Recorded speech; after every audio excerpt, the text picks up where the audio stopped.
Hey everyone, and welcome to Superhero Speak. I'm your host Dave. And John. JD. And continuing our conversation on the Keaton Batman movies, we brought in, of course, our good friend 8-Bit Ray. How are you doing, sir? Doing very well, sir. Back again. You know, I'm just going to consider myself part of the crew now. You know, I've been here. All right. Welcome to the team. Yep. All right. Here we go. We're in. Done deal. All right. Awesome. A temporary permanent member. I love it. No, you're a permanent temporary member. It's true. Okay. We're all temporary. So how was your week, Ray? My week was fine. Are we talking about from the last time we recorded, which was what, Tuesday? Yes. So it's not really a week, sir.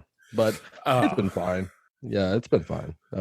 Nothing really changed. I watched Hawkeye and I remember 5 minutes of it. So kept your attention. That's about it. Yeah. It's a hot product, let me tell you. Yep. Well, I know John doesn't share that sentiment. No, I'm thoroughly enjoying it. You know? Yep. It is different. It's no WandaVision. Let's be real here. Well, it's not supposed to be. It doesn't have that quality. You know, it's fine for what it is. It'll be something that you watch every year because you're like, oh shit, it's a Christmas theme. You know, now I got. I know they're really pushing that. Yes, ugly sweaters and all. Yeah, what else? Go ahead. Oh no, I was gonna say. Usually I watch Happy around this time of year. I watched the first season of Happy. I love the first season of Happy. Really enjoyed that. Nobody talks about it. I loved it. It's great. And my family has this. I mean, basically every year they watch Elf. They all gather together and watch Elf. Makes sense. Gremlins is the greatest Christmas film ever made. So what else is new with you, John? Anything good this week? No, nothing good. I mean, you know. No, spent all Friday night into Saturday morning till like 4 a.m. dealing with a technical problem that hit a lot of systems around the world. Did you get that Viagra to fix that? No, Concerta. Oh, okay. Are we talking about the Amazon glitch? No, there was. No? Well, depends. Like there was an Amazon glitch last week, but there was. Let me tell you. Yeah, but really? There was. Yeah. We had systems. We have systems in Amazon too. That was not fun, but this was worse, much worse. Yeah, that's what they called it. They called it a glitch. I know better than that. Y'all got cyber attacked. I'm sure of it. Yeah, they didn't get cyber attacked. It's just that Amazon's code sucks and their systems went down. Oh, I know. You should see their GPS sometimes. Oh man, they will take you on some wild adventures. They will take you on roads that aren't even roads. It left me in the middle of a field one time and said turn left. To what? The fucking trees? Oh, I love it. Oh, I wouldn't doubt it. I worked for Amazon at one point. Their code sucks. It is. I thought when I worked for a place called GSI Commerce, I had seen the worst code, but then I worked for them and I'm like, nope, they got them beat. So anyway, yeah, I feel nothing else really interesting. Episode 104 on One Piece, you know, so I'm trucking along with that. I should finish that around 2030. Only 896 more episodes to go. Well, they're still making them, so it's like, you know, I have to catch up to you know their output. How about you, Mr. Wrestler? Oh, a lot of wrestling going on right now, actually, unfortunately. Just busy. Like working with the little kids this year has just added so much time to my life. So we actually got COVIDed out. We were supposed to have something yesterday and they had to cancel it because one of the biggest schools in the state, Oak Park River Forest, is basically shut down for 2 weeks. So wow. We had the day off, so it was all right. And then we had a little kids tournament at our high school today. So, you know, I don't know. It is what it is. Like I said, not a slow time of year, just editing another book and getting ready to launch that. And it's like first quarter 2021 or 2022. Jeez, years flying by. Yeah. Isn't it rewarding though, working with the little kids? Honestly, my 5-year-olds, and I've never coached 5-year-olds before this year because Andy's a 5-year-old. He did not wrestle. He will not be competing this year. But the ones that did beat the shit out of other kids. I was so thrilled. I was like, hell yeah, I got killers. I was running around going, my 5-year-olds are killers. They're beating the snots out of everybody. This is great. So that was like, yeah, that made me really happy. But Andy is not a killer. No, Andy is a killer. That's why he's not ready for it. Yeah. Andy's not, we're not in tune with our emotions yet. So Mom, that was the deal made with Mom, is that we would not compete this year. So just practice. Just practice. Speaking of devil. Can I help you? Ask you. I'm on the show, buddy. I just want to say hi. You want to say hi? We'll say hi.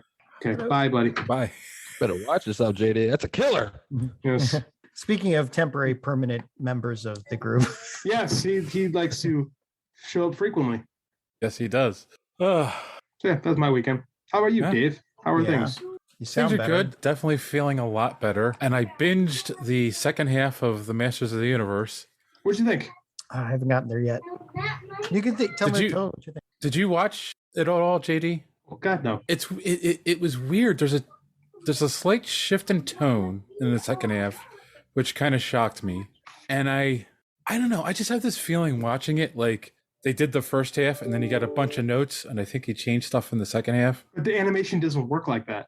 Yeah, but it takes time. It takes a lot of time to draw an anime. Like, remember, all those voices were recorded years ago, like at least a year and a half ago. Yeah, I still think it's possible that they did the first 6 episodes and they took a look at it and said, I think you got to change this and this and this before they finished it up. I'm telling you, it's just so weird. And then, like, again, my complaint with the first half, there's just, the writing is just not there. Like, there's a storyline that kind of starts off with Prince Adam's parents that just doesn't go anywhere. They keep setting up these redemption arcs for the villains that don't go anywhere. And it's just like, why are you doing this? Like, stick the landing, you know?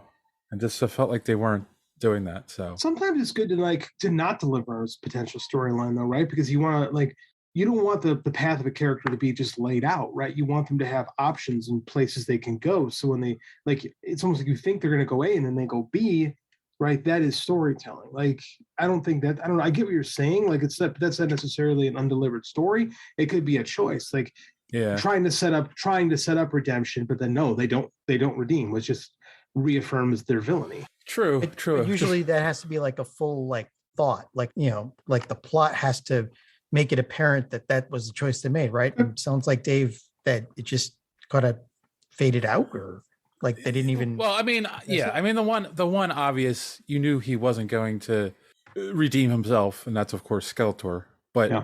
like, why would you ever want to like write Skeletor as redeemable? I don't know, but they definitely like started down that path, and then they didn't go, you know, they didn't go that way. But it was just weird, like, yeah, why are you trying to make Skeletor redeemable in some fashion? So That's weird. yeah, It's Masters of the Universe. What were you expecting? The first 6 seasons of Game of Thrones? I mean, what were you really thinking you were getting out of that? Except he got the last season of Game of Thrones. Yeah, there you go. yeah. I mean, it's not terrible, but it's just not. I don't know. It's like, it just feels like it just wasn't quite there. Yeah, that was the last season of Game of Thrones. Yeah, you're right. Plots Oh, that there go you go. nowhere, right? Okay, yeah. Yeah, exactly. Changes in tone, right? Yeah, it's like everything's right there. Complete changes in character, like on the drop of a dime. Yeah, that's the last season of Game of Thrones there, Dave. And a rushed plot. Yeah. The only Yeah. thing you're missing is dragons, brother. Were you missing dragons? It is He-Man. Yeah, no, there was no dragons. Well, wait. Battle Cat is half dragon. There you go. Is it? Yeah, Battle Cat's half dragon. Okay. What? I never heard that before. That's canon. He's half dragon, and he can't stay as Battle Cat for too long, or else he will literally like go berserk from the dragon blood. Is that from that, like, the reboot cartoon in the early 2000s? Yeah, but it's still canon. Is Probably it from though? the toy. Probably from the toy. Yeah. Like those toy comics that were made in the 80s. Canon actually did make the Masters of the Universe movie. So Oh, it is in fact canon. it's canon. that was Okay. bad. Yes, it was, but I liked it. John Byrne called it the best Jack Kirby fourth world movie ever made. Nice. I never Did. thought of it that way before, but yeah. Absolutely. When you look at Masters of the Universe through the eyes of the fourth world, it absolutely is. They go through a boom tube. He-Man is absolutely Orion. Skeletor is far closer to Darkseid than he is to Skeletor. Jeez. Oh my goodness. Yeah. Yeah. They go to Earth instead of hanging out in Eternia. Like, it's absolutely Jack Kirby's fourth world. Well, speaking of the fourth world, let's look at a little social media madness. You do that. Yeah, go for it, dude. It's all you. So, of course, we talked about DC's League of Super Pets. Everyone's looking forward to that. Are we really though? My 5-year-old is, so kind of. The ODPH podcast said, looks like fun, but more amped for Spider-Verse. Well, yeah. Random Randy Savage pointed something out. You have to be impressed with the big brass ones to go on the same weekend as Spider-Verse.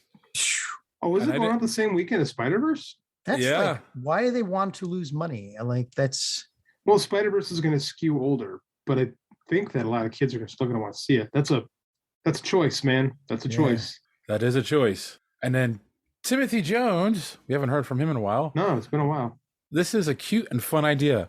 I knew a thing or two about dogs with capes. Sour grapes, ladies Nice. and gentlemen, available in finer newspapers across the country. well Yada, played. yada. We also talked about Sony going to give us 3 more Tom Holland Spider-Man movies, which I know Ray is extremely excited for. To which Timothy Jones also replied, and he said, "Hi guys, this is amazing and spectacular. My Timmy Tingle tells me that there will be even more." Probably a shampoo for that. Timothy Jones is officially banned from social media madness. No. No. I can't ban them. I thought I was part of the show, guys. I thought I was part of the. We What can't happened? even ban him. It doesn't. Oh, doesn't wow. No, it's not. It's not possible. Tim Yeah. is like the shampoo that you need to get rid of thing, but you can't get rid of Tim. Nor do we Oh. want to. Nor do we want to. I love Tim. Sorry, We, for lo- that. we love Timothy Tingles, which might be his new nickname. All right. Timothy Tinkles. I think I love it. And then finally, we talked about Netflix is developing a Power Rangers interconnected film series, Good luck with that. to which Todd Ace Crawford, Dream Investor, said, I mean, the bar is low on Power Rangers content as it is. Not sure how they could fumble it. Was the bar ever high? You know? I don't think so. Considering everything else that's been done with the Power Rangers, there are several ways you can fumble it. Like, it's not that hard to fumble. And then our good friend Random Randy Savage from the Cult 45 podcast said, time for a dark and gritty Power Rangers. And he gave us, They tried that. Yeah, They did. wasn't They that tried- what they tried? With that Yes. movie. Yeah, that was terrible. and he gave us the gif of Gritty, the Flyers mascot. That's pretty much the Gritty reboot that we got. Yes. As long as Gritty is eating a donut, a Krispy Kreme, because Oh my God. obviously. And the after credit scene left it open for a sequel that nobody asked for. Nobody Also, asked for it. Yeah. Also, like Masters of the Universe. Right. Also, like Game of Thrones. Weird, right? No, it's It's crazy. all connected. It's all, yeah. It's. Didn't we have Elizabeth Banks's Rita Repulsa in that Power Rangers movie? I'm pretty sure. Yeah, I think it was. Yeah, I Yeah. think it was Elizabeth Banks. Yes. I'm looking right now. And That's she was the awful. Green. She was the Green Ranger. Just so. Oh, she was. Oh, okay. yeah, I in didn't, that movie. I Yeah, in didn't that know movie. that. She had looks the pretty. green. She looks pretty good. So I'll allow it. All right. Well, that is all the social media madness for the week. John will be doing much rejoicing. Thank God. It's a Christmas miracle. And if you want to know how you could be, you can follow us on how you can follow us on social media and be part of social media madness. Here's our good friend D Square to tell you more.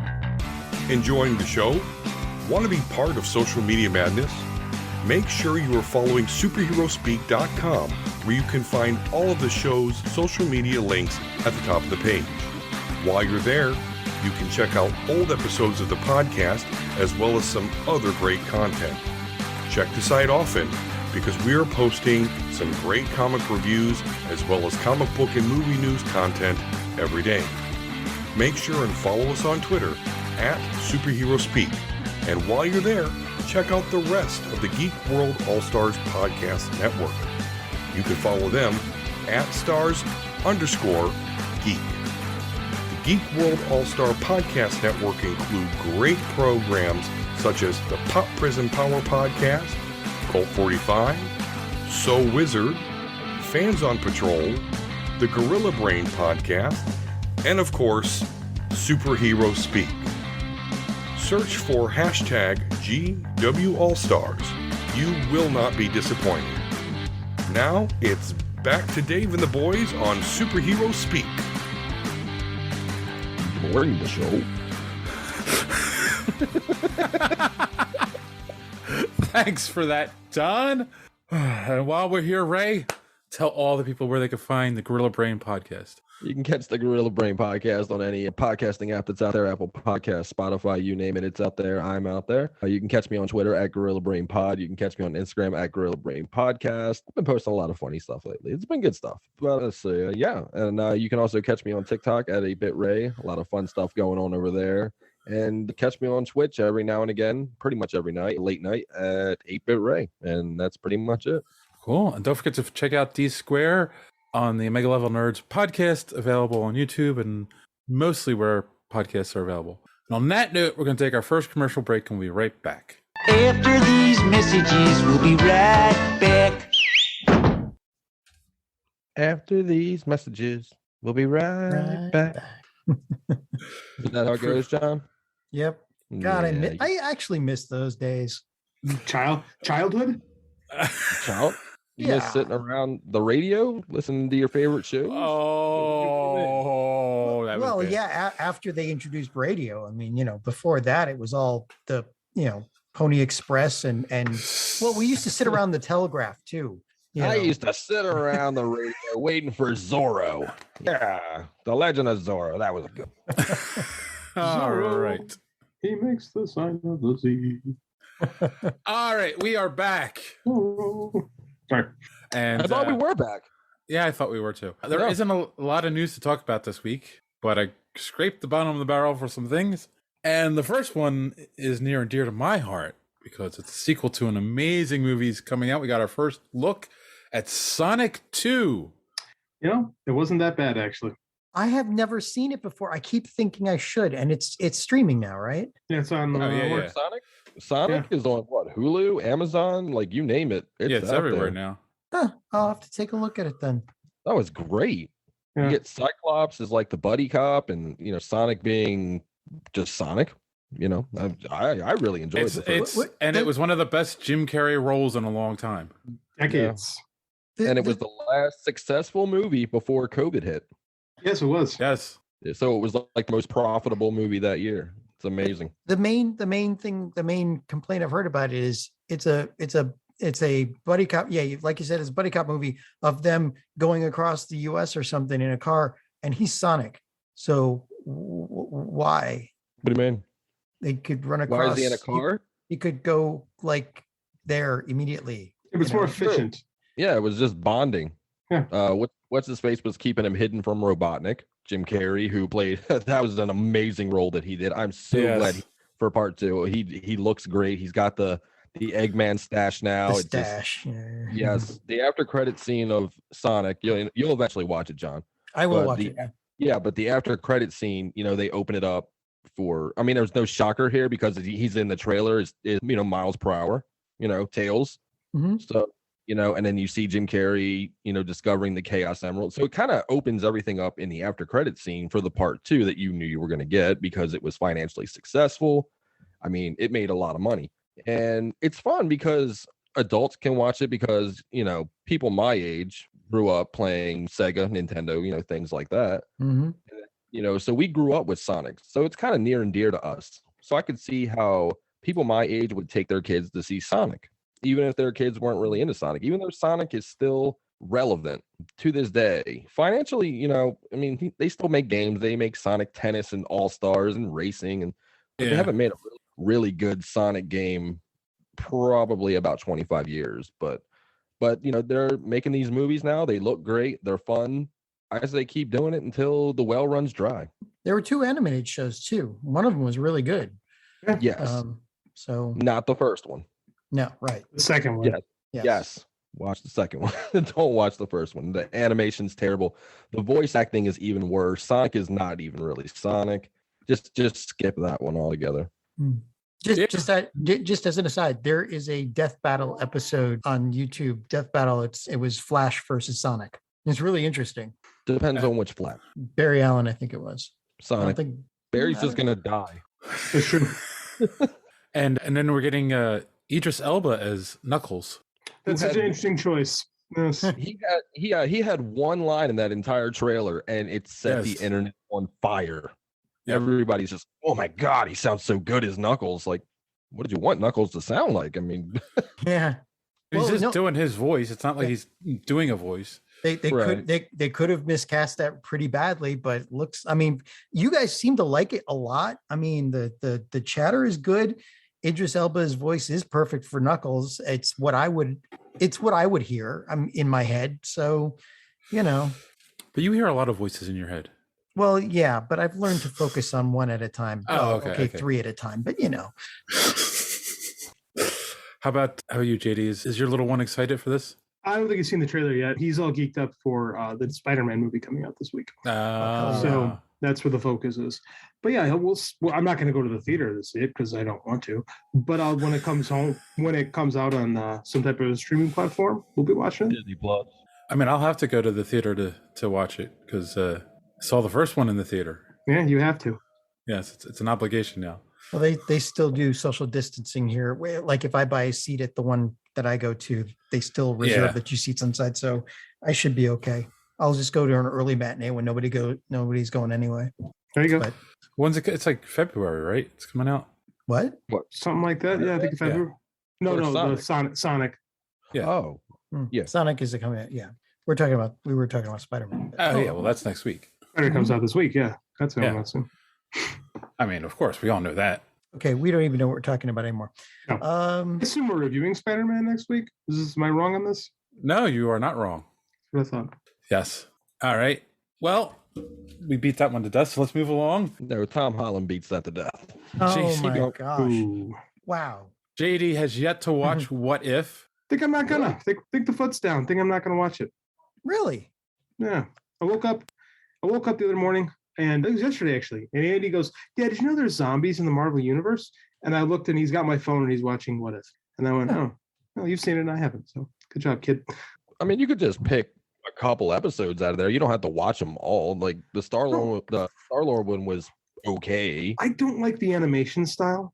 Okay. So, like, I don't know. Like, I tried to watch it, and it just didn't do anything for me. It's like that cell shading almost. Yeah, Like I don't care for it. I don't care for it. So I think I'm out. Well, I'll tell you what, when we talk about it, you put Andy on and we'll have him review it with us. He'll love that. The attention that you guys will let him talk on a podcast, he'll eat that up. well, the Captain Carter character was so popular from the show.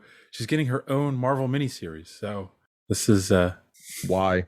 because it'll sell books. Oh yeah, for a comic, yeah, people. I guess people will buy it. You know, It's, I think it might be. I know- I think it might be an IP thing too.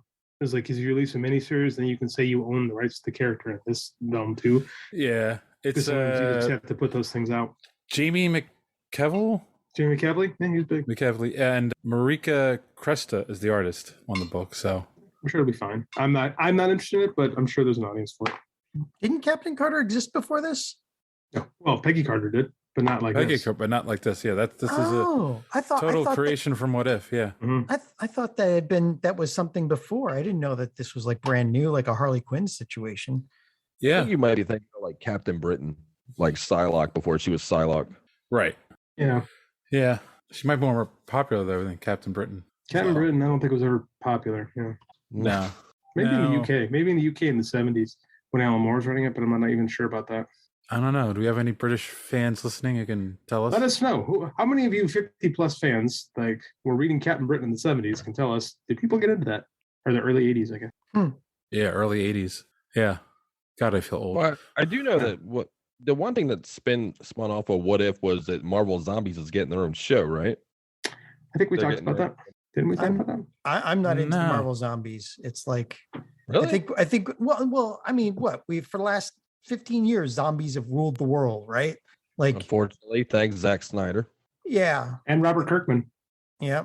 Yeah. So I think I think I'm tired of going to the conventions and my badge is always the Walking Dead stuff. I mean, I want it's time for something else. It Oh, I'm wasn't not saying. Oh, I'm not saying that Marvel Zombies are the greatest stories ever told. By no means, no way. But I do love the covers, and especially in Marvel Zombies 3, they had all the horror movie covers. So you had Evil Dead. I do and remember that. They had yeah. they had a Justice League ripoff, which was great. They got away with that. I loved it. The Holy Trinity, and Matt, all the horror ones I loved. And the first set of Marvel Zombies, I only have a couple of them, but they're the classic covers. And I just like the covers, if anything. Give a shit Yeah. about it. Oh, the Like cla- the yeah. fourth one, the fourth Marvel Zombies 4 had what? Howard the Duck? Start Howard the Duck and like head pull or something? The shit went off the rails. Why that's not storytelling. That's just selling books just to sell books. Yeah, it is. And John, it wasn't Walking Dead this year either. It wasn't. No. Well, I didn't go this year, so I think it's been Walking Exactly. Dead for a while. Walking Dead is not what The Walking Dead used to be. No. yeah. Is it even So- still on? They're Yeah. I the know. show? Yes, the show is still on. I don't watch it. I haven't watched since season 7. So pretty much the season after Negan came on, I stopped watching. And then the comic, I know that they're re-releasing it in color. That's the last I've heard of anything Walking Dead. Besides Yeah. that, it ended. Robert Yes. Kirkman loves reprints. Absolutely yeah. loves them. I would like to see him in color. I'm not gonna lie. I Walking wouldn't Dead's mind. been on 12 years. The show premiered in 2010. 10. Yeah. Yeah. A Huh. long time. Yeah. And It's then, and then I'm they have zombied out. a spinoff too. They have that Fear the Walking Dead. So they have 2 shows running. Yeah. It's time to go back to like vampires or bring I don't know, mummies back. I don't know. Well, what's next on Werewolves. the Yeah, bingo list, they- right? They tried bringing the mummy back. Werewolves. Remember that Tom Cruise movie?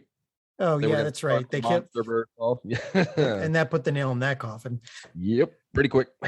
It was pretty bad. She wasn't even a mummy for crying out loud. No. Nope. She was not. Mummy in Brendan- name only.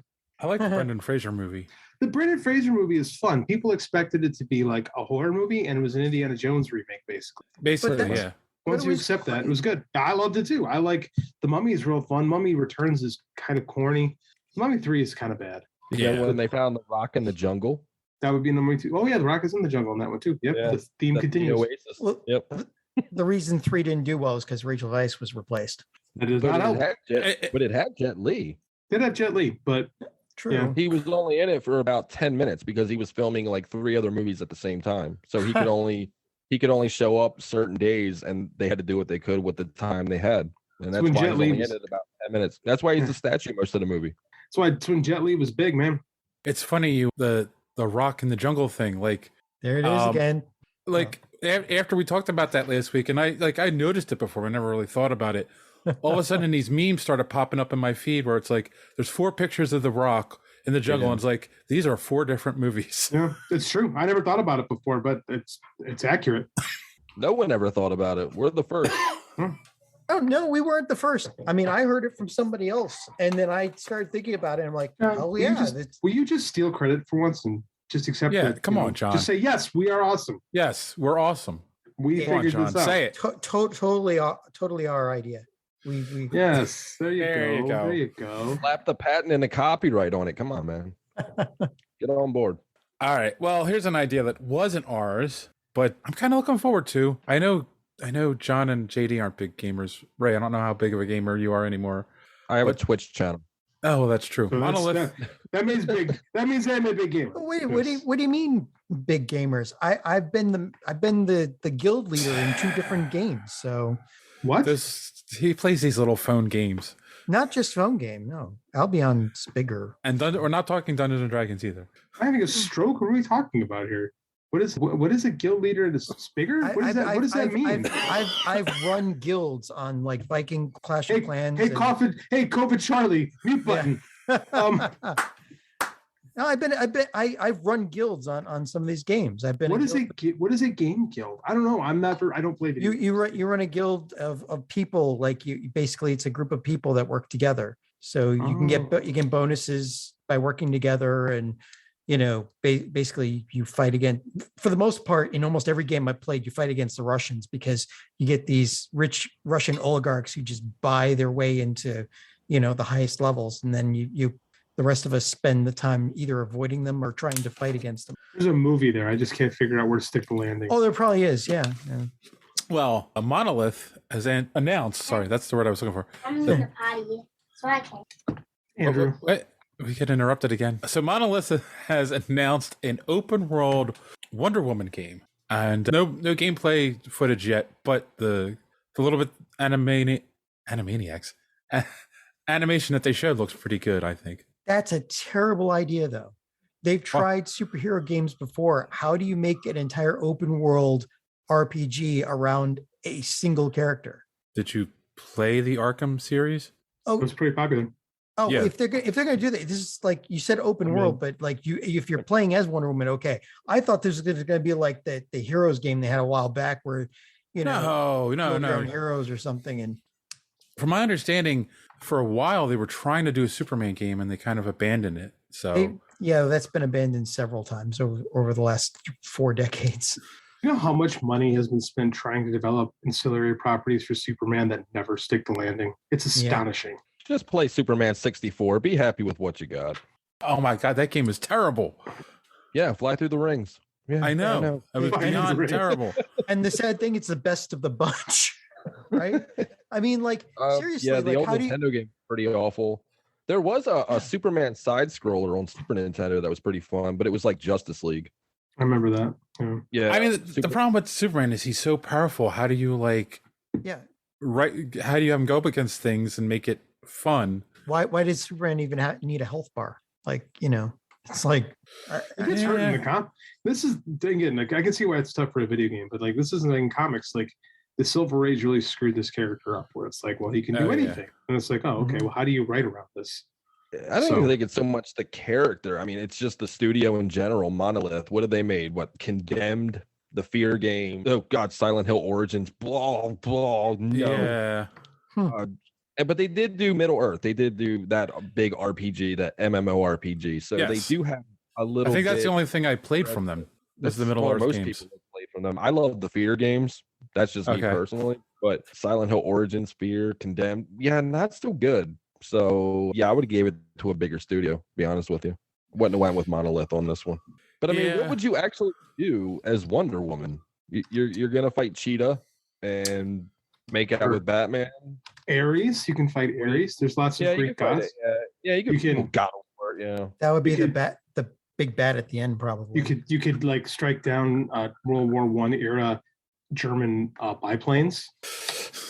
You could do No Man's Land. That scene was pretty awesome, right? Well, that could right. be a video game. I don't know. Well, Maybe. the thing is the gameplay. They're going to have to get the use of the lasso. That's going to be like if they can get the use of Right. the lasso right. And I think that'll be the key to like. Her Is it gameplay, hard? basically. Is What? that hard? Is that hard to get a lasso thing right in video games? No, I don't think so. But I mean, that's going to Have be you like. seen? Well, No. they, The answer is they- no. they I failed. haven't. No, they failed at Spider-Man games because of stuff. I It's can like see that. the main but I mean, mechanic. but of now, a like game these like that. Spider-Man games are awesome. Like I Oh, mean, Yeah. Andy Yeah. watches the videos on YouTube of dudes playing Spider. I'm talking to the Twitch channel guy. Like he just loves watching people play these video games, and I even get lost in it too. It's like a movie. So I mean, I can't see this being that again complete video game nincompoop. But it seems like it could be done. Not hard, right? Am I wrong? It Yeah. could be done, but if you played any type of these RPGs that are out lately, like Demon Souls and things like that, you're really gonna have to grind and upgrade. That lasso is gonna be garbage. Like all your weapons as Wonder Woman, you think you're gonna go in as badass, and you're not. You're gonna be level 1, and you're gonna have to work your way up. It's gonna suck. You're not gonna feel empowered as Wonder Woman. You're gonna grind, and you're gonna hate the game. Well, that's if they write it. If they write it that way, where you actually have to level Wonder Woman up, which doesn't make any sense to begin with. But same thing goes for Like the Batman games, though, they were good, right? Did anybody here play Yes, the Batman Arkham games were great. Yes, Right. and You even didn't have to the- level them up, right? You didn't have to No. level them up. No, you Well, got upgraded. gear. You get You would get upgraded new equipment. abilities. Yeah. Yeah. Okay. But even his Telltale game was really fun. The little point and click, choose your conversations. You played Telltale games before? Yeah. Okay. So essentially that, but that was really, really good. I really enjoyed playing that Telltale. About this is going to be another Superman thing, but the only way off the top of my head I can think they can make this work is Wonder Woman has to go find all of her artifacts before she can use them. I think you can Like get the away with that. tiara and the I was about to say, lasso. I think you can get away with that more with Wonder Woman than you can with Superman, because Superman doesn't have a utility belt or anything. All of his Right. powers are his. So I took Andy to the arcade yesterday and I played that Batman Batmobile game. That was fun. I died very quickly, but it was fun. There are no Did arcades you around here deliver the anymore. Penguins lines from Batman Returns? Oh God. Didn't know them until today. I couldn't remember them Oh. until about 3 hours ago. Now I got them. You had a Oh perfect opportunity. I know. I literally thought about that too while we were watching it today. My gosh, that movie. I can't wait to talk about it. Okay, we're gonna Well, talk about it. Why don't we? all right. Yeah. Well, let's get then to on it. that note, let's take our last commercial break, and we'll be right back with Batman Returns. After these these messages. We'll be right back. The most 1992 delivery I've ever heard in my life. Yeah. All right, boys and girls, we're back. It really is a light week. We're only a half an hour in and we're right to the main story. We're right to the main topic. We'll have a reasonable show this week. Define reasonable. Reasonably length, I should say. Okay. Well, it depends on how much we have to much we have to say about this. Very accurate. So 1992, Michael Keaton, Michelle Pfeiffer, Danny DeVito, and Christopher Walken. Batman Returns. And what Which happens when you it was nice to see Michael Keaton actually get top billing this time, as opposed to Jack Nicholson in Batman. Oh, true. Nicholson works. He's the top. He works on top. That's in the All right. contract. So I have a feeling it's been a while for all of us since we've seen this movie. Yes. Wrong. I know Ray's seen it a bunch, but I haven't seen it in probably over a decade. I want to say. I've watched it 3 times this year. It's been 2 decades for me at least. So first off, did it get everyone into the Christmas mood? Yeah, a little bit. Absolutely. A little bit, yeah. What other way do you light your Christmas tree besides throwing a dead body onto it? Exactly. I feel like adopting a penguin. So, There you go. They mixed and matched robotic and actual penguins in that movie, and the real penguins were so confused that the robot penguins weren't like associating with them. They said it was a real problem. True story. Oh, you want to know the other true story? Oh, was it Kim Basinger? No, not Kim. Yeah, Michelle Pfeiffer. Michelle Pfeiffer. She learned how to use that whip. Every time you see her, like in the department store whipping the heads off, that was her. Yeah, like, committed. Like when they finished that scene and they yelled "cut," the entire crew. Like I think they've got videos of it. The entire crew goes wild. Because she nailed that whole. That's one shot, right? They are cutting away. She's like nailing that shit. Yeah. Okay, I can't wait to talk about this. Continue to. Well, actually, so I think the first thing I noticed about this movie is this is way more Tim Burton than the first one. Yeah. This is full. This is almost full blown Tim Burton going into this. It plays almost like a fable than it does. What would you define as Tim Burton? Like, what is full blown Tim Burton? A certain aesthetic, right? A certain production design specifically, like typical themes, outsider themes.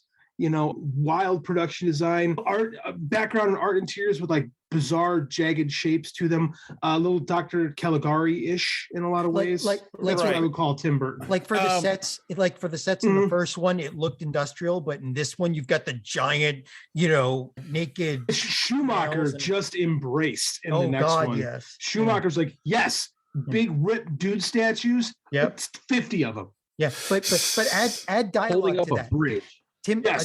Tim Burton dialogue is dialogue for dialogue's sake. He's almost M. Night. He was M. Night Shyamalan before M. Night Shyamalan came on with the dialogue. John, I hear what you're saying, but I'm going to say this to you right now. I completely disagree with you on that. No, people sitting there alone saying things just for the camera that isn't technically there. There is a lot of that. I'm not going to disagree, but there's also some of the best conversation in this movie of any Batman movie. Just people talking. I'd like to fill her void. That's good conversation. No, it's not. No. I'm talking about the scene with Batman, like Bruce Wayne talking to Max Schreck. Bruce Wayne actually being a functional person, a functional rich guy that exists in the world. Right? All right, I'm gonna tell you. This movie's fucking awesome. This movie is freaking fantastic. Wait, it is what? aged. It's awesome. It's absolutely awesome. Ray, you were right, man. Like, this movie has aged so much better. I thought it was second best Batman movie ever. And that's because I really love Dark Knight. But this is a completely different Batman movie, and it rules. It rules so hard. It's so good. It's so better good. than 89. Yes, it is better than 89. And I love Batman 89. Dude, Michael, this is the most. Batman is a detective in this movie, right? He does detective work. Bruce Wayne exists as a functional member of Gotham society, and he's using his abilities as Bruce Wayne to fight the power. This whole thing is not Batman's fight; it's Bruce Wayne's fight. He's trying to stop Max Schreck, the evil version of himself, from stealing Gotham City's power and giving it back. Is the plot over the top? Yeah. Again, it's also a comic book movie. This movie really channels Batman comics in specific from the late 80s, early 90s. Like, this feels exactly like something Denny O'Neil would have allowed Tim Burton to do as the writer of Batman. Yeah. Right? It's awesome, man. It's so good. I love this movie. Yeah. And if you do the total of what Batman time in the entire film, it's only like 13 or 14 minutes. So the entire movie that he is in costume as Batman. Yeah. And he's actually like, and him as Bruce Wayne, and you get such great moments. Because remember we talked about this, like, I said, I wish there was more for Bruce Wayne and Alfred to do. It's there in this one. It's Yes. totally there. They interact with each other. They have great chemistry. They talk about stuff. Who let Vicky Vale into the Batcave? Well, of course Batman will be pissed about that. He works this hard to create this secret identity, and his dickhead butler just lets this blonde that he, hung out with one time in, and he's like, oh, thanks a lot, man. And now she's gone, so that secret's floating around out there. I'm sure he'd be pissy about that. Yeah. And he's still very shell-shocked over Vicky Vale leaving. Because she had an assignment. They wrote her off, definitely. But he's still shell-shocked. Like, he's a little, when he first meets Selena, he's a little hesitant. So I'm glad that carried over from 89. So there is a little connective tissue there. There's such good exit. Like when Selena comes back to life, for lack of a better term, and she meets Bruce, and he's in that scene with Christopher Walken. Like, Shrek has this horrified look on his face, and Bruce is just like, hell yeah. Like, he's seen this woman for the first time, and she grabs him immediately. Like, they channeled the Batman Catwoman dynamic of 1989, 1990 perfectly. The channel is channeled perfectly because we have the Tom King version of Catwoman, who's just, Brubaker pretty much created her as that. Like, she's essentially like an anti-hero. That wasn't Catwoman in the 1980s. No. She was a villain. And Michelle Pfeiffer plays this super conflicted Catwoman that gives us, like, it's weird, don't get me wrong. It's very Burton weird, but it works, and she plays it. Like, Michelle Pfeiffer's really good in this.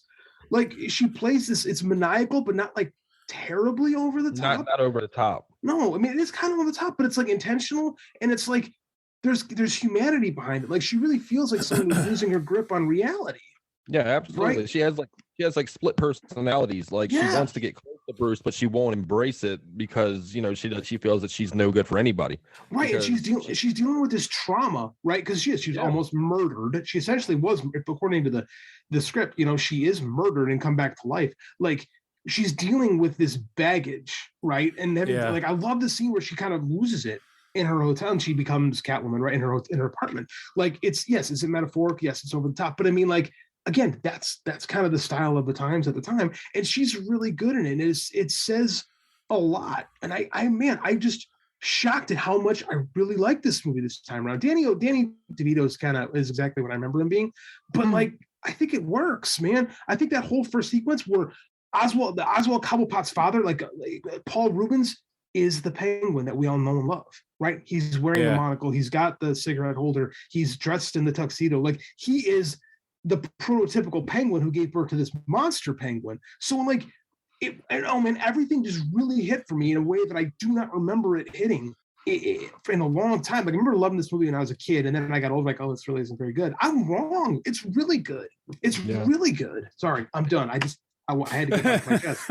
No, please go on. No, shocked at how good this movie is. I'm shocked. Probably one of the creepiest opening credit scenes ever, just watching a baby float down a river. Messed up too, man. It's messed up. But again, that baby, I forgot the baby essentially eats a cat. Yeah. So, I mean, I got a little more sympathy for it, because the first time I saw it, it felt like she gave birth and they got rid of it. But the kid was able to grab a cat and pull it in. So that thing's got to be at least like 6-7 months old. So they tried to, freakishly strong, or freakish, but you can barely pick your head up as a newborn. Like, you can't pick your head up as a newborn. So things got to be a few months old, right? So they tried to make it work. Yeah, they probably tried to hide it away. They did definitely try to hide it away. They realized they couldn't do anything, so they tossed them down the river, because that bassinet was not. No, that was not a small bassinet like you would put a newborn baby in. So yeah, you're right. They probably did give it a chance, but then realized, okay, this fucker over here is eating cats. He's deformed. We're one of the higher echelons here in Gotham. He's dark. He's Dark Moses. He is. They throw him and they basically toss him away into the river, and then at the end, he's basically trying to get all the Gotham's firstborns. Yeah, right. So he's evil Moses. Yeah. So what do we think of horny Penguin? I mean, wouldn't you, if you look like that, wouldn't you be freaking all horny? Bro, if you were living in the sewer for like 30 years, wouldn't you want some Catwoman?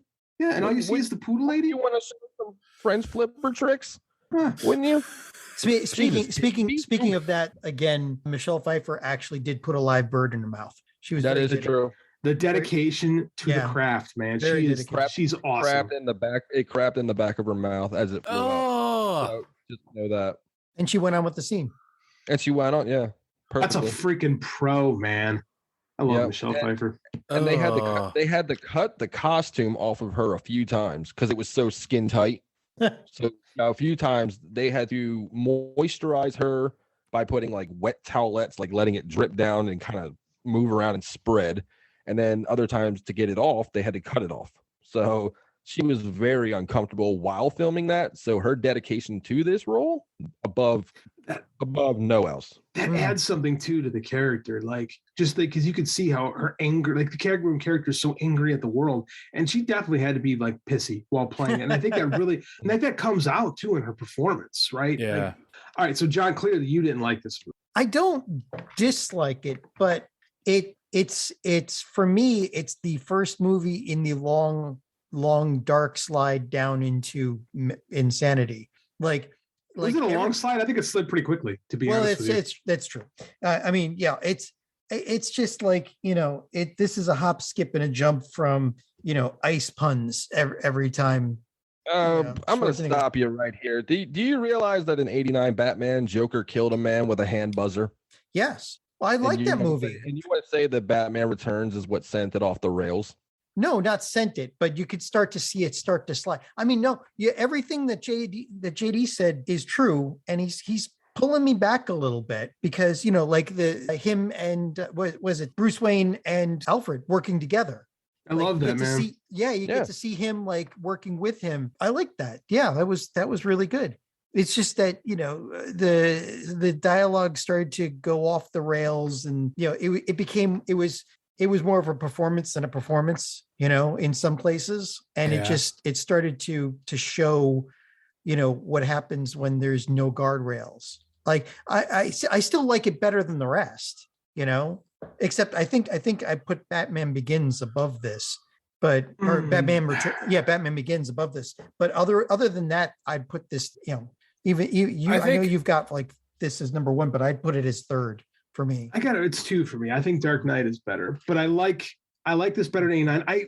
There's parts of Batman Begins that I think are phenomenal. There's parts I think don't age well. Like I don't know if Christian Bale ever wrapped his head around Batman. Like I really liked his Bruce Wayne. Michael Keaton's Bruce Wayne is actually much better than I remember it being. Oh yeah. This is different. It's a different Bruce Wayne, right? I think.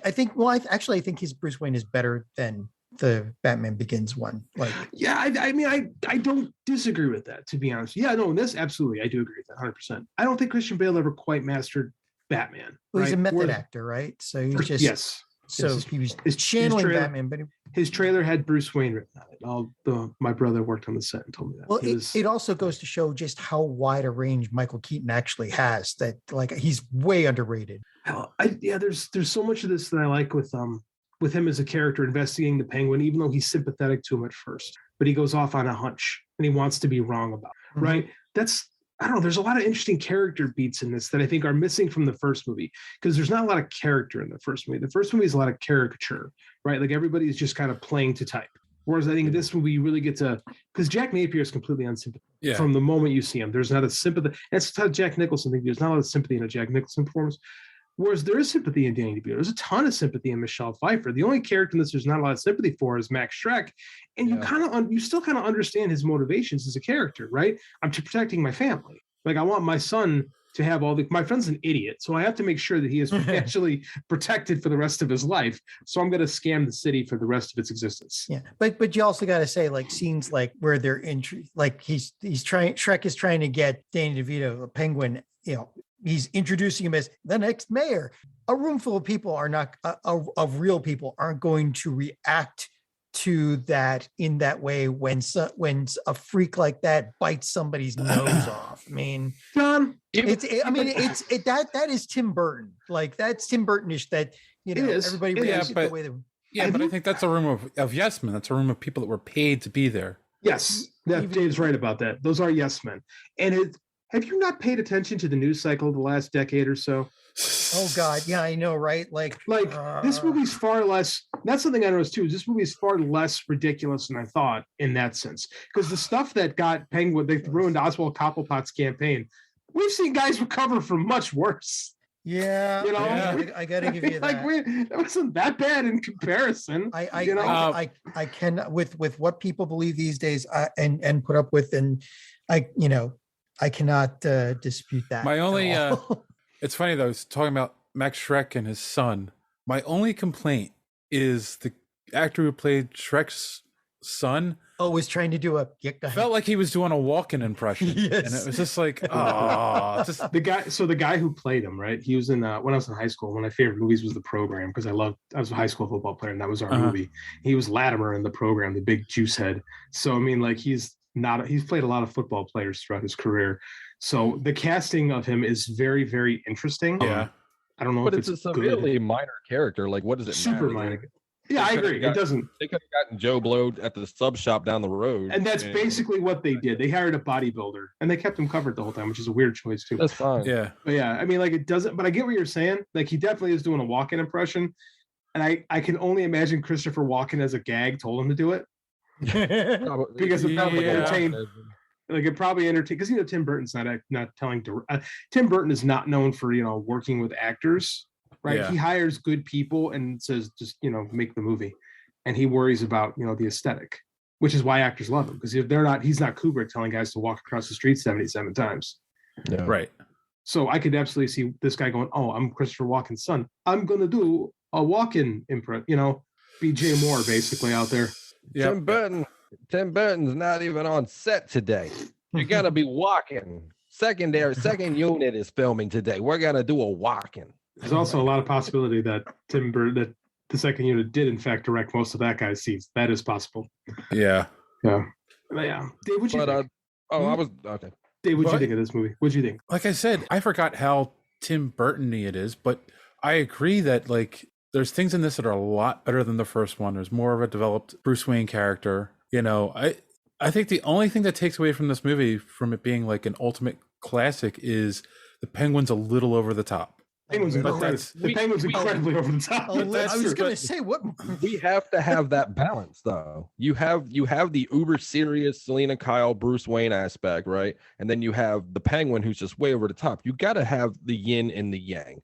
Okay, you can't have two over the tops, Two-Face and Riddler in Forever. And then Poison Ivy and Mr. Freeze and Batman and Robin. That's not yin and yang. That's yang and yang. I'll say this. It does set a precedence that gets way over the top, more over the top in the next two films. Yes. But I agree with Ray saying when I think that character in itself, when they went to the decision to make, because the Penguin is the most Burton-esque character in all of these Batman movies. Yes, right? very much so. He's a full-on Tim Burton character, right? He's Yeah. He's a monster, right? So when the choice was made to not have Danny DeVito actually be the Penguin that we know, right, from the comics, who I'll maintain is not that great a character, because name me a great Penguin story, right? There's not a lot of. I can't think of any, to be honest with you. Like, and his plan was genius. It's right out of the TV show too. Correct. Yeah. And I mean, he found all of Max Shrek's dirty laundry. Oh yeah, that's awesome. Yeah. And he flaunts it in front of him. And Max is denying it like a damn lawyer and a judge is behind him. It's great. It's a great scene. It is. It's really good. It's really well. Yeah. We got all your toxic ways. No, that could be from anywhere. Okay. What about these shredded documents that we put together? Nah, that ain't mine. What about his hand? That could be anyone's hand. Yeah. Yeah. He was in Bermuda. I mean, it was just such a great scene. I agree. I think he had to be a little over the top when he looked like that, right? Because you couldn't have Danny DeVito being Danny DeVito with that. If that was the aesthetic and the story you're going with, Danny DeVito can't be Danny DeVito. It's got to be a monster, right? But I get what you mean. I get what you mean. That's a choice. It's a choice. But it was definitely dark. a choice. It was dark, man. Like he had this big plan to befriend or blackmail, either or, Max into making him mayor so that he could get access. You know, he could go back to the surface level and be accepted by the people, become mayor even, just to get the records of all the firstborn children of Gotham, kidnap them in their sleep, and drown them. Fucking dark. Yes, very dark. Like I said, the anti-Moses.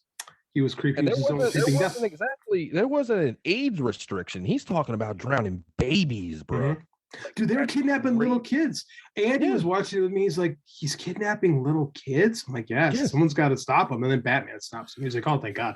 You know, but yeah, it's legit. I mean, like, there's an element to this version of the Penguin that's far. And again, they had to level up, right? Because Nicholson's Joker is iconic, right? Yeah. And in the sequel, you're always you got to level it up. This is, even though he's focusing on killing less people, because Jack Nicholson's Joker is essentially a terrorist, right? That's essentially a terrorist attack. This is far more cunning, far more cunning. Like, yeah, I'm going to manipulate, because this Penguin character essentially manipulates everybody's, because they don't reject him. They embrace him. Oh, you poor guy. Right.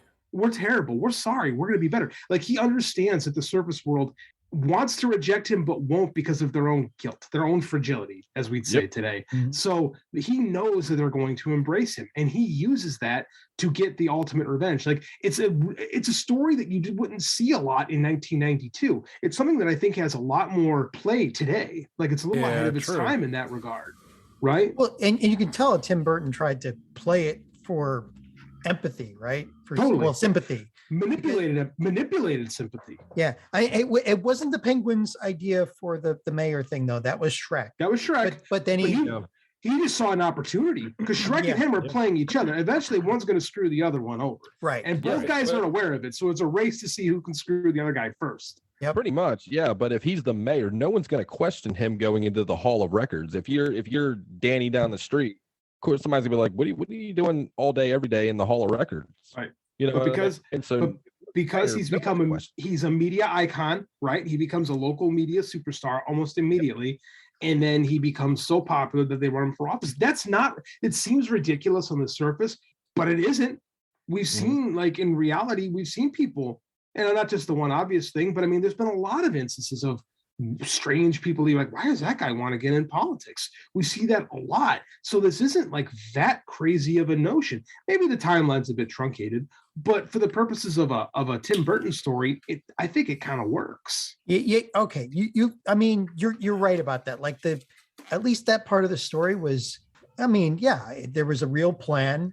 He tried to put it through, and Batman did the detective thing, and so. Yeah. So it's a Batman movie, is what you're saying, John. It's far more of a Batman movie than I think the first one, which really, because the critique on the first one is the Joker featuring Batman. Yeah. Right. Like, Batman's kind of a cipher in his own movie. This one, definitely Batman's the driving force of the movie. Like, it's Batman's story. Like, he's got the goal he has to overcome. Right. And it is a shame that this is the last Keaton movie. And it's too ahead of its time, I think, right? Because we weren't ready for superhero movies that weren't super directed at kids. And I speak as a kid. I was the generation this was marketed to, right? Like, my mom was of the right age where she should have been on Oprah freaking out, which probably did happen. People were literally on talk shows freaking out about this movie because a man gets his nose eaten. You know, right. Fair as it is. So it's too bad, because I really think that I think it was supposed to be the same character. I think it's supposed to be Two-Face and Riddler. I wonder what that would have been like with Tim Burton at the helm. Yeah, and Michael Keaton as Batman. Yeah, probably about the same Riddler. Maybe not on the extreme Saul level, like in the new Batman or the Batman. Like, you're gonna get that dark, gritty Riddler. Yeah, I'm curious. My jury's still out on that one, because that's not the Riddler to me. But I want to see it in action before making a judgment call. Well, you wouldn't have had Jim Carrey and what's the other guy's name? Two-Face. Tommy Lee Jones. You wouldn't have had them trying to out carry each other, because apparently that's what happened. They were just they were both like, I can eat more scenery than you can. So, and they just went for it. It'd have been different, because Tim Burton inspires it would have had a different feel to it, right? And Tim Burton gets his, like, because it's like people don't chew scenery in Tim Burton movies. Like, there's some scenery chewing. There's some scenery chewing here, but it's just like, it works because, like, the scenery looks so weird. You know, like it plays better. Whereas in that Joel Schumacher, I can't wait to talk about this one. That Joel Schumacher Neon Nightmare, like, I just don't. The lighting is very like a light bluish hue in this movie. Yeah, very much Christmas. Yeah. Gives that cold feel of Christmas. Yep, kind of like an icy blue. Mm-hmm. Kind of like the Matrix has like that green. That green. Yeah. He does went with a different aesthetic for this one. Oh, for sure. And I think that's the star of the show, quite honestly, is the aesthetic, right? It is so Tim Burton, but it's like good Tim Burton, because sometimes Tim Burton gets kind of off the rails a little bit. Oh, you know, where it's like Mars Attacks. Christmas. Yeah. Whoa. That's good Tim. Yeah. Well, That's- it's good Tim Burton, but it is off the rails. Like, I mean, it yeah, could. that's the fun. That's the fun of the Nightmare. Mhm. Like Mars Attacks is off the rails and it's not that good. Like Yeah. Legend of Sleepy Hollow is off the rails and it's not that good. Mhm. Big Fish is off the rails and it's awesome. You know, like sometimes it works, sometimes it doesn't. Yeah, but Tim Burton had very little to do with Nightmare Before Christmas. He was more like It's really that's true. He's a producer. It's just kind of old. It But was like they- his but idea. But the fun fact, how it connects to Batman Returns, is that they wouldn't approve Nightmare Before Christmas to go into production until he did Batman Returns. Oh, okay. Mhm. So they kind of held him hostage. They're like, okay, well, you want to do your little passion project over here? Well, you're going to do a little something for us. And that was Batman Returns. Very true. And we got 2 good movies. Yeah. Okay. Did. Got a I mean, minute. Good. Heard it here, folks. 2 Christmas movie, 2 bizarre Christmas movies on top of that. There's and Danny Elfman's connection. I think this is very much the soundtrack, and this feels more like the stuff that Danny Elfman became more known for, with like the choirs, right? Because a lot of the Danny Elfman stuff is that children choir thing, which we didn't really get in the first. Yeah. Didn't get that in the first one as much. Right. And again, Edward like, Scissorhands, I think, started that one. Yeah, I think you're probably right. and again, like that's just one more element. Like you're right, because I'm remembering. I should have taken notes.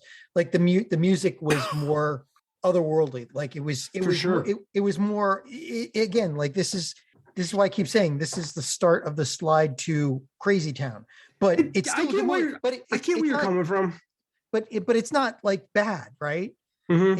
It's just that this if it stayed here, we'd be fine. But then they went, but then Tim Burton didn't do the next one. And and what was it? Val Kilmer was the next one? Val Kilmer. Yeah. Val Kilmer. Yep. See, One and done. I think Val Kilmer and George Clooney could have been decent in the Batman Bruce Wayne roles with a director that really cared about. I don't think Joel Schumacher really cared about this kind of stuff. He was just trying to do, 1966 and not even. Yeah, I think that's what he's trying to do. Is just his own version of the 1966 show. Clooney could have been a good one. Val Kilmer. I don't know. He's good. Doc Holliday's a cool character, man. Val Kilmer can do cool stuff.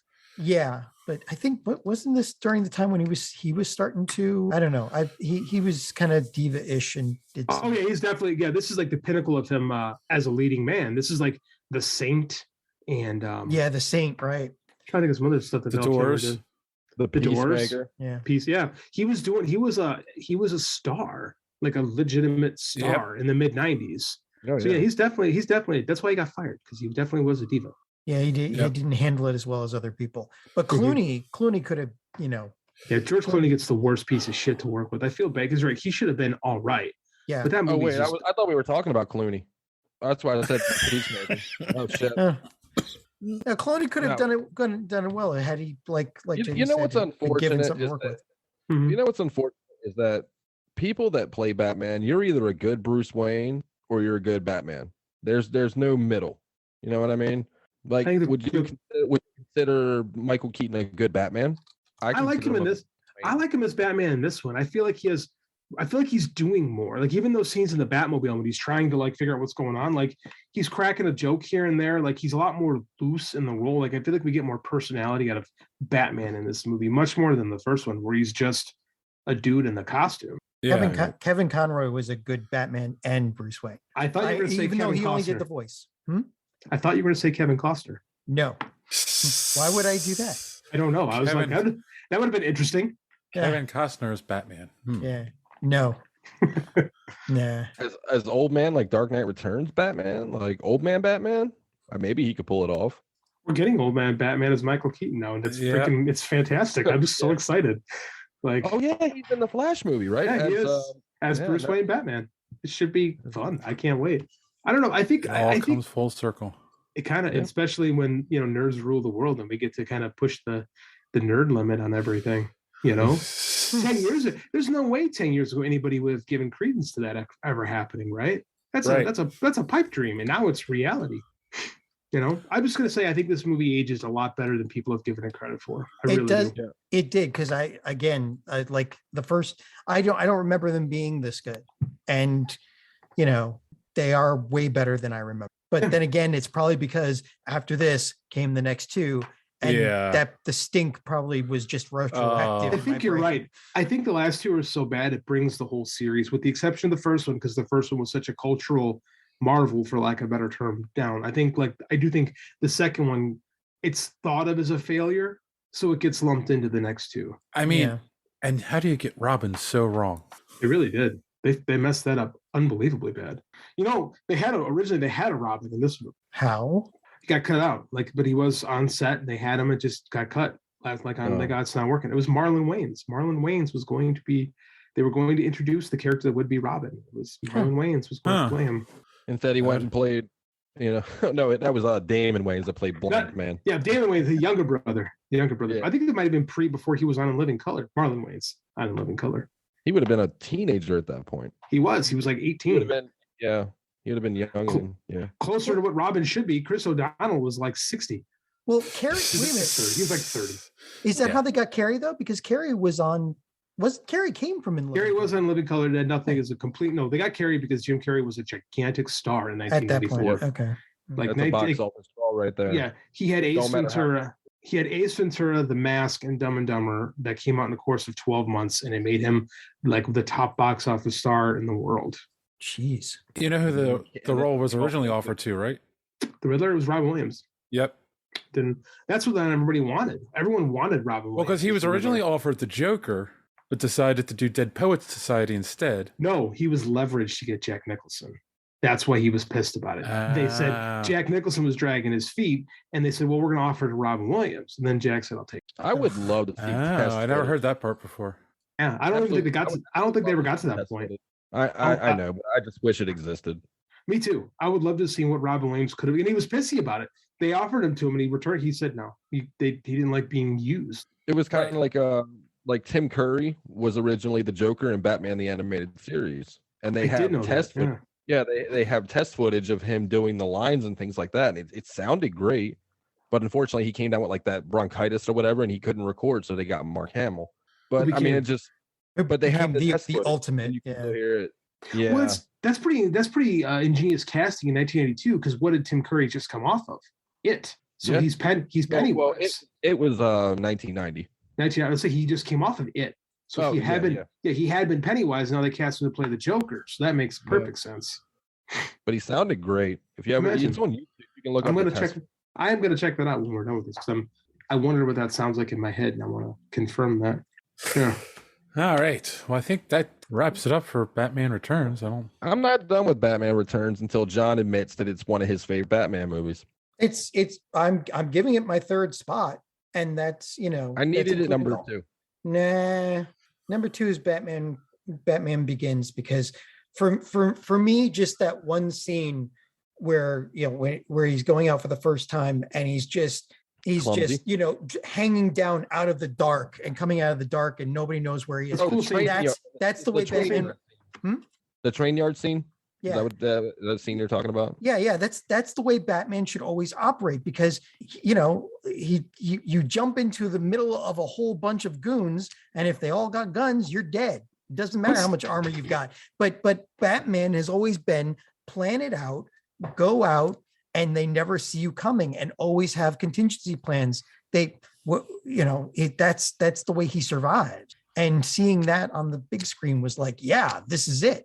Like this is the real Batman. Yeah, that's very much the Morrison Bat-God character that always has like the contingency plans, right? I feel like this Batman is, like I said last week, and I'll maintain it, is the Englehart Batman, right? Mm-hmm. The one who's just kind of more rolling with the punches. But I agree with you. You know what I find interesting is you brought up Batman Begins. This movie has the exact same scene, right? Where Batman makes his escape flying over the city surrounded by bats. Yeah, true. Like I forgot that this scene was in this movie, because I remember it's more famous from being in Batman Begins, I think, but it came from this one. Yeah, I was thinking like Batman didn't really have time to prepare. So he was in town and the Penguin Goons popped up. I mean, there's not really much time to prepare for that. No, and that's the Morrison Batman, is the Bat-God. He always he killed him. He blew him up. That grenade went off. Yeah, this Batman did not give any shits at all. he just straight up murdered people left and right. Well, I mean, it's like in Batman '89 when he dropped the bombs in the plant and he blew up a lot of people. Yeah. Tim Burton's Batman gives no fucks. This is But true. there's people that say, "Oh, Batman doesn't kill anybody." It's like, no, Batman will do what need to be done here and there. He just won't shoot any. That's his thing. I'm not shooting you. I will maim you. I will break your spine, but I'm not going to shoot you. You may lose a few limbs, but Yeah, I mean, like it's Batman. Like he sticks a bomb on the fat clown at one point. I was like, damn, I forgot about that. And he fucker. smiled about it. He smiled. he smiled. That's what I said. Yeah. This Batman definitely has not a penchant for killing, but definitely not a qualm. Yeah. Yep. Still the best Batman movie, hands down, and that includes Dark Knight. I'm sorry, this is my Batman movie. I get it. That's perfectly fine because I know that we're all unified on the worst ones. To be continued. Yeah. Though also shout out for former guest of the show, Doug Jones, who is the tall clown in this. Doug Jones has been in everything. Like the man is ubiquitous. He's shown up in so many points in Hollywood history. It's crazy. Yep. Might be one of the first movies he did with Tim Burton, too. Probably. He can't be that. He's got to be like in his early 20s in this movie. Oh, yeah, definitely. So, all right, guys, we'll be ready to wrap it up and give some recommendations to our audience. So we'll start with Ray. And tell people again where they can find Gorilla Brain podcast and you have any recommendations. Yeah, you can catch the Gorilla Brain podcast on any podcasting app that's out there, Apple Podcasts, Spotify. You can catch me on Twitter at Gorilla Brain Pod. You can catch me on Instagram at Gorilla Brain Podcast. My recommendation, recently I've actually gone back, it's been about a year, and I've gone back and played the Resident Evil 2 remake. And that's, hang on, I got to put my dog back here. He was on my lap. I've been playing the Resident Evil 2 remake again. It's been a lot of fun. And I would suggest everybody go back and replay that because I set the bar very low for that remake because Resident Evil 2 is probably my second favorite game ever. Mm-hmm. And when it came out, I was mind blown. And now I'm playing it a year later, and my mind is still blown. How even like the noises from Mr. X and the scares from the liquors, like everything is still getting me. If you watch my Twitch channel, you would see me reacting like ah. It's great. I'm like a kid again. I'm loving it. So everybody go back and play the old Resident Evil 2 remake from 2019. Wow. Okay. Nice. JD. I have a recommendation and a dear God, stay away. It's the same thing. I just finished, it took me a while, but I finally finished Firestarter, the Stephen King book. It took me a while to get through it. Wrestling season and all my time has been very divided. So I finally finished it this week. And I've been doing this thing where I'll read the book and I'll watch the movie because I never saw either. But I remember seeing like the first 10 minutes of the original Firestarter, Drew Barrymore, David Keith. Mm-hmm. So I had that scene in my head. So I'm reading the book and in my head, I'm seeing, David Keith and Drew Barrymore as these characters. Then I watched the movie. Book's great, by the way. Read the book's absolutely fantastic book. I got a first printing right on the other side of this wall. It's so good. It's really good. It's aged really well. Clearly the work of a man in the throes of cocaine addiction, because it's the most paranoid piece of fiction I've ever read in my entire life. The government is after you at every corner, and it's good. It's really good. Yeah. Cocaine King. Yes, Cocaine King is a different kind of king. Now let's talk about the movie. Holy shit, what a piece of garbage. This is one of the worst films. John's talking about bad dialogue where people are just saying things. And all I think is, bro, watch Firestarter. They're literally just spouting off things that were on the page, but like, what you can get away with in, prose, especially when characters are like thinking, is very different than, and they're trying to get everything out there, but the dialogue is awful. And Drew Barrymore is actually pretty good at it. Like just her facial reactions and like her like body acting is really good. The dialogue, the work is so bad. Like, and it's what's amazing to me is how boring it is. The movie is so boring. Here's the thing about Stephen King films. It's a 50-50 shot. It really is. Either going to be good or it's going to be crap. There's no in between. No in between. Yeah. Okay. So prepare yourself for either extreme delight or disappointment. I feel like there's a good movie in here. I know Blumhouse has got the rights and Zac Efron is going to lead the next one. And I'm hopeful because the remake was really good. But holy jeez, is the 1984 Firestarter film something to stay away from. Read the book. Book's great. Don't do that to yourself with the movie in it. I don't know. Did you ever see The Rage Carrie 2?